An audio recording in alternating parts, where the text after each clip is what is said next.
आणि अशा प्रकारे छत्रपती शिवाजी महाराजांना पुरंदरचा दह करावा लागला. विपरीत परिस्थितीत मोगलांची चाकरी करावी लागली. औरंगजेबाचा आता 50वा वाढदिवस होता. त्याने सरळ आता आपल्या छत्रपती शिवाजी महाराजांना शंभू माळा सहित आग्र्याला बोलवलं. आणि हाच तो क्षण ज्या दिवशी औरंगजेबाची आणि शिवाजी महाराजांची प्रत्यक्ष भेट झाली. आणि आपल्या शिवाजी महाराजांनी औरंगजेबासमोर आपला मराठी बाणा दाखवला. रामसिंग, माझ्या समोर हा कोण उभा आहे? राजा जसवंत सिंग. जसवंत सिंग, ज्यानं माझ्या मावळ्यांकडून मार खाल्ला, त्याच्या पाठीमागे मी उभा नाही.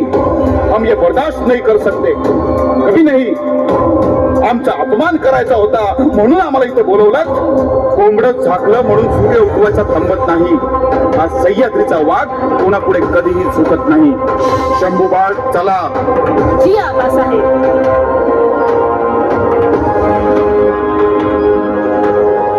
नजर बंद रखो उसे, कड़ा पहारा रखो.